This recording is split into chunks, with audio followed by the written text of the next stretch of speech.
Everybody, welcome back to another video. Working on the Camaro today. I'm trying to get this blower finished up. Right now, I'm about to come in here. We're going to change out all of the hardware on the accessory drive. I have the stainless stuff that Greg from LsxMatt sent me. We're also going to put the new blower belt on. I got to get the throttle body back on, and we should be ready to start it up. So let me just open that box. I'll show you the hardware that I got, and then we'll get into working on this thing. So I had this stuff sitting on the shelf for probably, actually since Christmas. You can see Greg sent me this. Because their kits now offer stainless hardware instead of just the regular steel stuff. When I ordered mine, they only had the steel. So he sent me all the stainless stuff to replace the old steel stuff with. So I think I'm just going to come in here kind of one at a time, zip a bolt out, put a new one in. All of the only real thing I have to take off is the front piece for the blower belt. So the whole blower drive right here, I'm going to take this plate off, pull these pulleys off, just check them to make sure there's no play or anything in them. And then I'll be able to get to the water pump bolts on this side, and I could pull out all the other ones I should be able to get out without having to remove anything else. I'll be able to get the belt off with that plate out of the way, and I'll just zip all these out and replace them.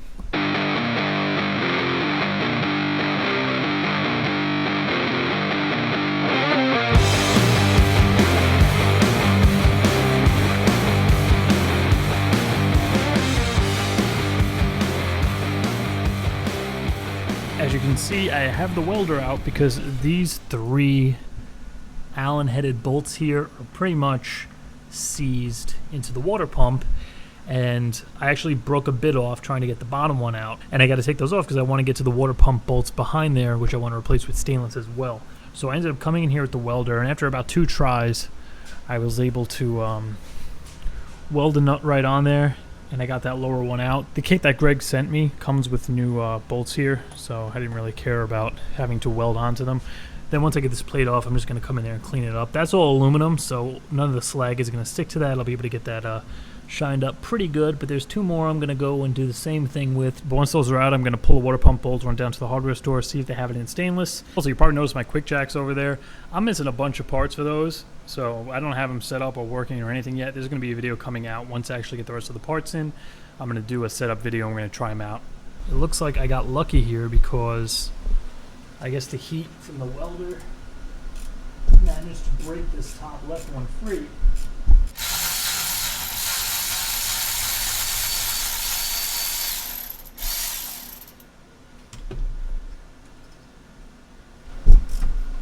Look at that. Other one's coming out too.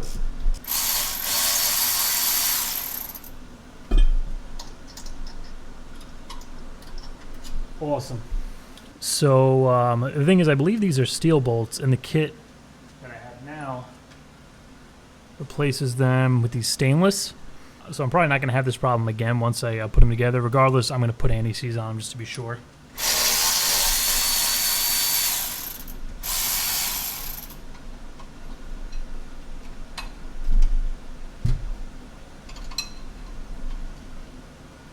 Alright, so that's all off. I'm just going to pull the water pump bolt out, run down to the hardware store, see if I can match that for the stainless one. Well, naturally, Home Depot has jack shit, so I ended up just kind of polishing the end of this on the bench grinder. I'm just going to throw them back in the way they are. These are just the water pump bolts. I have all stainless stuff for the actual accessory drive. When this comes apart again, like when I do the heads and stuff, I'll be sure to order the bolts and I can swap them out then.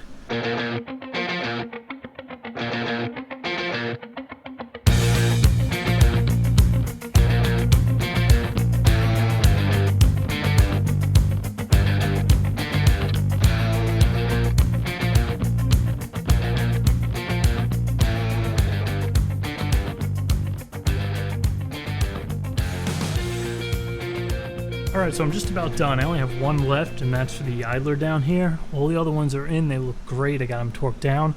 I just wanted to take a second to stop to mention this Harbor Freight light. This thing is friggin' amazing. It's probably one of the more expensive kind of lights at Harbor Freight. I think it was like 40 bucks or something like that. But it actually feels really well made, and it has this magnet on it that is just ridiculously strong. You can stick it wherever you want. It's super bright. And just for stupid stuff like this, being it's so slim and the magnet's so strong, You know, I just trying to get that idler down there. Couldn't really see what I was doing. Just come in here, sticks to the sway bar, angle it down, and you can see everything you're doing. I'm going to put a link to this down below if you guys want to pick it up. But leave a comment if you have this light. All right, so all the bolts are in, and we're pretty much good to go. I mean, all I'm going to do now is put the belt back on. I have the new serpentine belt that's going to go on, and then I have to put on the blower stuff with the new blower belt. You can see I came in here and I just cleaned the backing plate for the blower drive off. As I mentioned, being this is aluminum, when I was welding on this, none of the slag was going to actually stick to this. And then over here I have the spacer and the bolts that pass through the back plate and that actually hold the blower accessory pulleys on. I decided to put some anti-seize on the shoulder of these bolts. Alright, so my replacement belt is way too small, so it looks like I'm just going to put the old one back on. Nothing wrong with it, I just figured I'll change it while I had it off. But I do have a new blower belt, I know this one's correct, so let's just throw the old one back on for the serpentine and get this thing back together.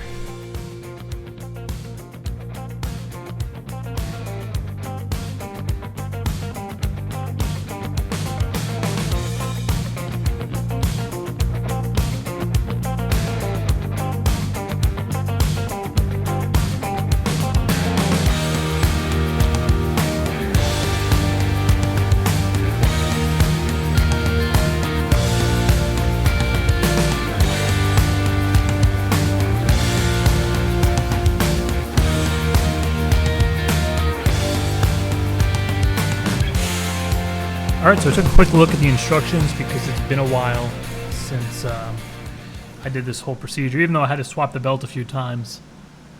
Still not something I do every day, so I'm setting the torque wrench now up to 100 foot-pounds, and all we're going to do is put this on that tensioner arm, and you want this to be parallel with it.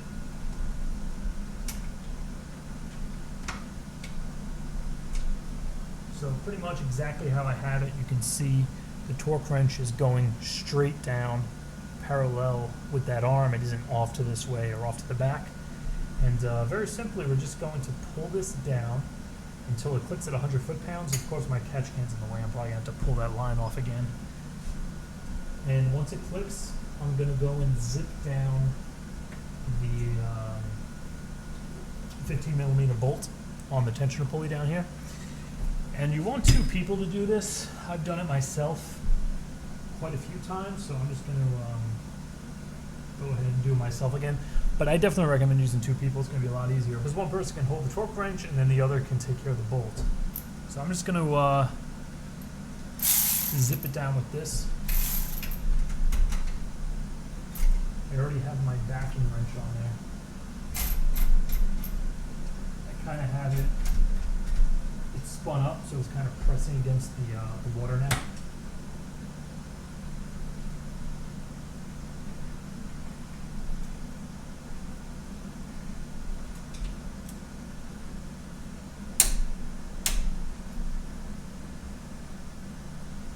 That's 100 foot-pounds.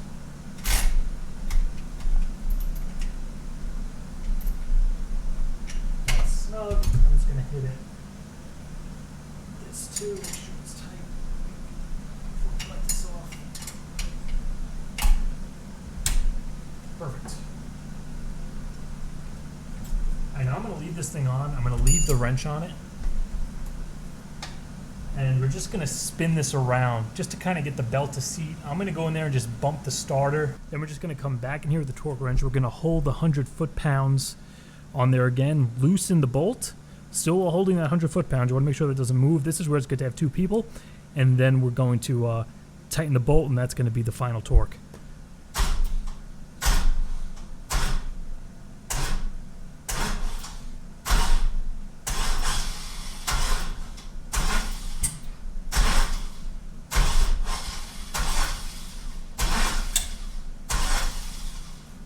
Hopefully I didn't flood it too bad.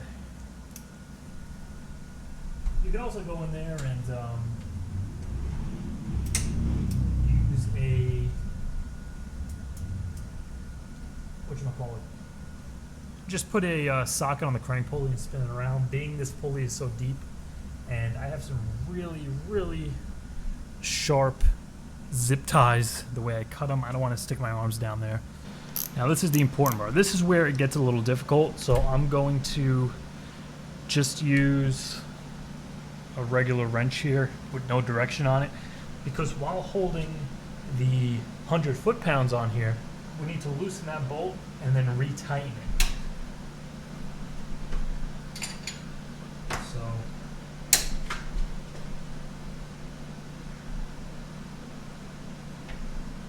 oh yeah, I felt it move. Both wrenches in the same spot though. Let's put it back down.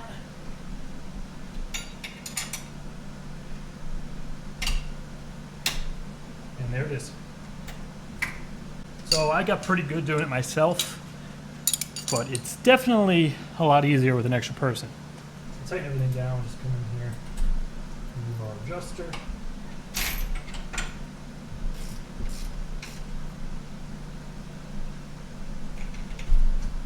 Can't forget our wrench down there. That's just a 17 millimeter that we got to put on the back for the idler tensioner pulley down there. Same thing for this top one. This one's a stud, but for this one you need just a backer wrench, and the same thing for the bottom. I usually use like one of those really long kind of ratcheting spanners, and I can kind of get it on there where the head kind of like sticks out a little bit. Then I just kind of rest it against the idler arm, so when you turn it, that actually keeps this from spinning.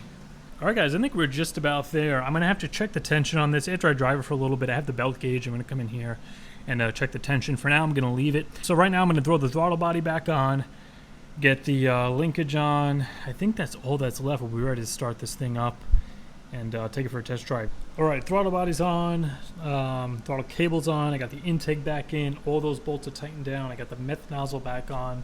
Our new pulley over here is looking great. We have our new belt on there.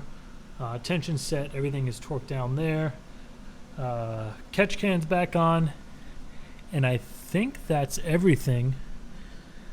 I didn't stick any rags in the intake or anything like that. All right, let's go.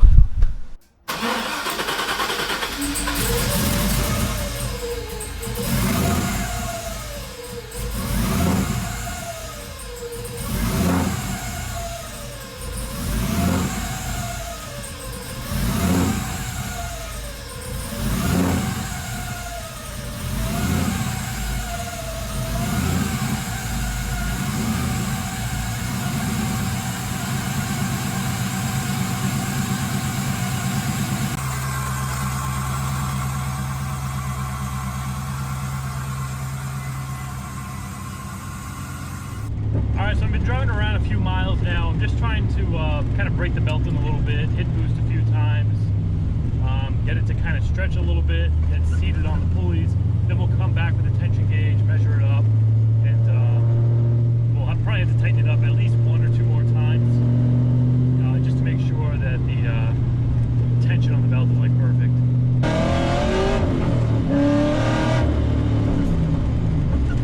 Feels good. Not dropping out up top.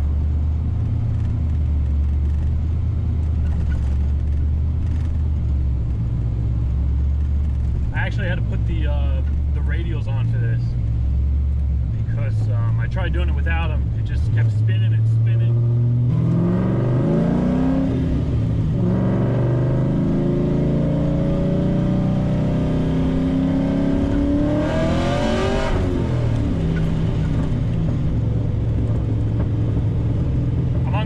Obviously, so I can't go crazy with it. That's why I'm kind of just taking it up like 3/4 of the way and then getting off of it. You can't do like full pulls. When it was NA, I could do it without a problem, but now best you'll get is if you can almost redline second gear. All right, I'm gonna drive around a little more, just do some like regular highway driving, nothing crazy, just to let the thing kind of spin and kind of wear in a little bit. Then we'll head back to the garage and we'll check the tension and readjust it. All right guys, so I did a bunch of pulls yesterday and the belt is doing great. You can see there are no chunks flying off or anything. However, the tension is very low. I'm gonna come in here with the belt tension gauge. I'll show you guys what I'm talking about. So this tension gauge came with the LSX Concepts kit. And the way this works, you're just going to come in here. I just set that down flat. Try to get in here on the long side of the belt and just press down towards the back, and it'll click and it'll give you a reading. So you can see here, the actual reading is where it crosses over. So right there, you can see we're kind of, I just moved it, but we're kind of below 100 pounds there. And after taking a quick look at the instructions, it's supposed to be between 260 to 280. So you can see the belt tension here is very, very low. So what I'm gonna do right now is come back in with the 1/2-inch torque wrench, loosen up the adjustment bolt down here for that pulley. I'm gonna slip the piece back in to put the torque wrench on, and we're just going to reset this. Same thing, I'm going to put the 100 foot-pounds on it while holding it, loosen that up, retighten it. This is just because the belt is wearing in, so you're going to probably have to do this a couple of times. Still, even with this thing severely under-tensioned, me just doing pulls yesterday, no problems, no chunks coming off the belt. So remember, your upper pulley, unless you're like running a stock one or maybe something a little bigger like a 255, if you're going to get a 2.4, I definitely recommend going with the Grip Tech. But once again, we're going to pull this down, hold the 100 foot-pounds on it right when it clicks, loosen that pulley up. We're going to see the tensioner shift over with that 100 foot-pounds resting on the tensioner pulley, and then we're just going to tighten that back down. You want to make sure you leave this right at the 100. Like when it clicks and you're holding it, you don't want to let go. You want to leave it there.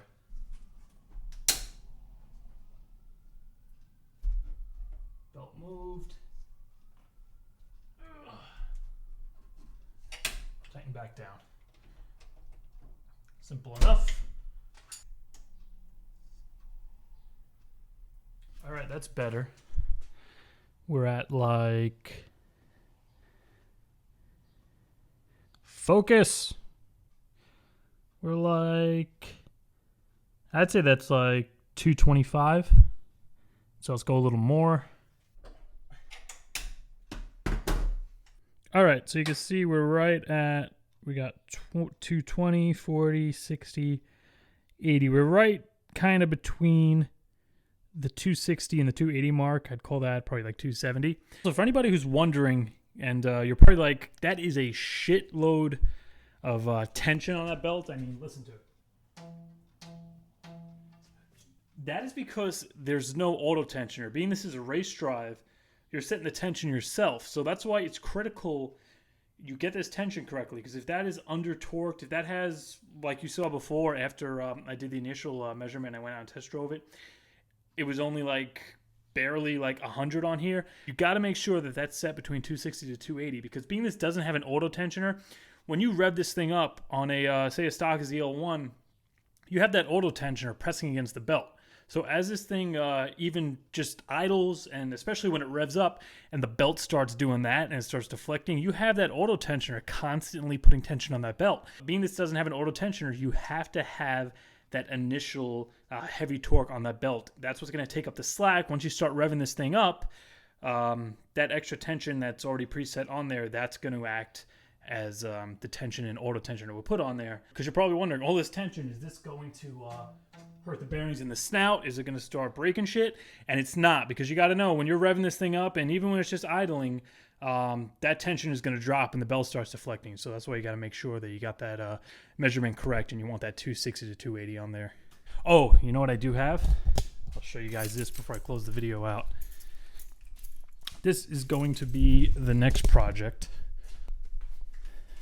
Keys are in my pocket. Can you see it?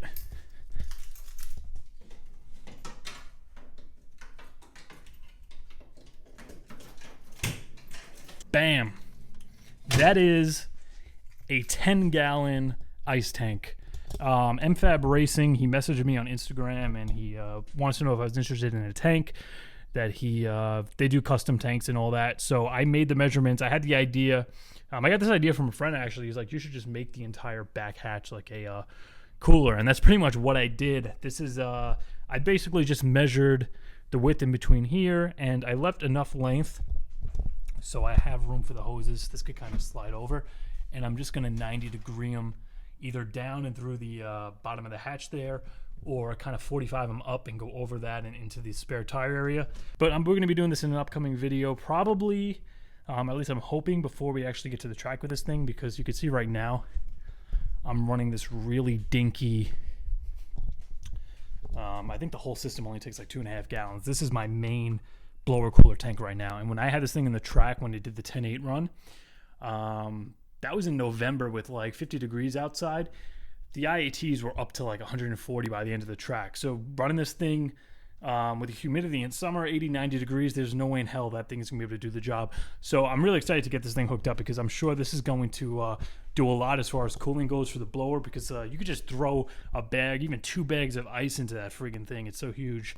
But that's going to be for another video. You also see, compared to when we started, I did get the car cleaned, gave it a coat of wax. I try to do that at least once a year. I do have the drag radials on the back, because I was doing some test pulls with the shift light, and I'm having some problems where the shift light doesn't come on until the last second. I'll be flooring it. I'm coming up to like 5,000 wide open, and then I'll see the green come up and the yellow come up, and the timing of it is just off. I have to look into that and see what's going on with it. But the boost gauge portion is working fine. The wideband's working fine. I did get the wideband hooked up correctly. I mentioned it. I think I put a comment in the actual wideband video itself. I couldn't use the Canvas, the OBD inline, because this is a non-Canvas car. I think 08 and up is Canvas, but you can hook this up the traditional way with the 2 analog wires. So I got the HP Tuners little adapter, and I just wire this into the wideband. So this just plugs into the little HP Tuners piece. So you plug that into there, plug the HP Tuners into that, and the wideband will go through this USB, through the HP Tuners into the laptop. That's all hooked up and ready to go. I also finally got the interior cleaned out somewhat, gave it a vacuum, dusted everything down. You can see I put the shift knob in there. That was easy enough. I just ended up taking a nut that I found that fit the thread size, and I cut it down so it was thinner, and then I screwed it on there, and I used that as a lock nut. So that's not going to be twisting anymore. It also helped my shifting dramatically. I forgot how much better the pistol grip is over the regular knob. It goes into gear so much easier. Which then brings me to the transmission side of things. I decided to try to make the event at the end of the month. I'm not going to do the scatter shield and all that right now. What we're going to do is get under there, pull the transmission out, leave the bell housing alone, leave the clutch on the motor, and I'm just going to put the washers in there, measure, and get it all shimmed up and see if that improves the shifts. Because if it actually is like a synchro problem, I'd rather throw the transmission in, test it out right away, and then I'll know I have to either get a rebuild kit or figure something out as far as the transmission goes. But if I do all this, I don't think I'm going to make it in time, because with the scatter shield, you have to get like special pins to adjust it with the input shaft. This is big production. I'm going to have to order the right ones from Summit. It's just going to take more time than I think it's worth right now, especially since I'm not 100% sure on the health of the transmission. So I'm just going to pull the trans out. We're going to adjust the clutch, throw it back in, throw the old exhaust back on, leave the stock torque arm. And if we get some good times, the transmission shifts fine. After this track day, we'll come back in here. We'll pull the transmission. We'll get that 4-inch exhaust on there. We'll get the scatter shield in and get the new torque arm in, and then hopefully we'll be good. The main things before we hit the track, we're going to need the harnesses, seat brace, scatter shield can wait, cross member can wait. I got to get the clutch adjusted. Y pipe can wait, oil pan gasket can wait. So harnesses, seat brace, and get the trans out, get the clutch adjusted. Hopefully we can get the thing into second gear. I did notice after I put the pistol grip shifter in, it's definitely easier to shift. And I can get it into second now opposed to using the little ball. Probably just because it's taller and there's more leverage, but it does grind a little bit.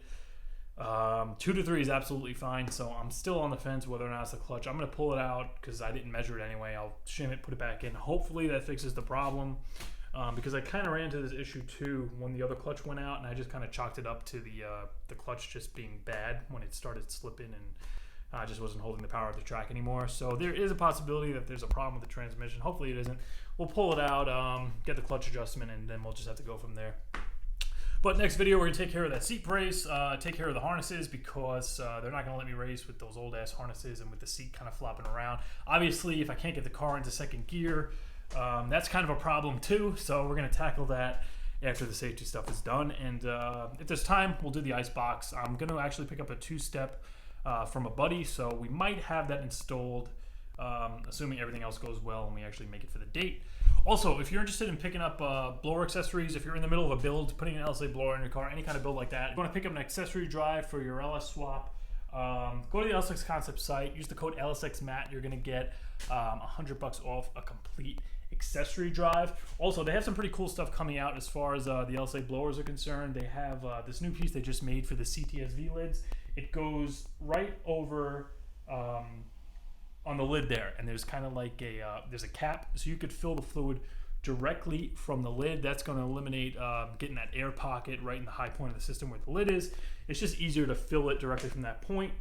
They also have this nice valley cover where it has oil pressure ports on the back with an extra port. So if you're running a turbo setup, you can just get your oil feed directly from there. I'm going to put a link to that down below, as well as the code if you want to go pick up an accessory drive and save a little money while you're at it. But as always, guys, if you enjoyed this video, please be sure to like, comment, share, subscribe. If you want to pick up some merch, I'm going to put a link somewhere around my face, also down in the description. You want to follow me on Instagram, link is going to be down there as well. You want to go check out some other videos. I don't know which side it's going to be on. I'm not really good with this. It's going to be somewhere around here. A playlist for the Trans Am, as well as a playlist for the Tahoe. Also, I'm going to put a link to the playlist for the Camaro right down in the description. So if you want to see the previous videos on what we're kind of doing here, that link is going to be directly below the video. But have a good one. I'll see you guys in a few days. How obvious is my sunburn from this angle? Oh,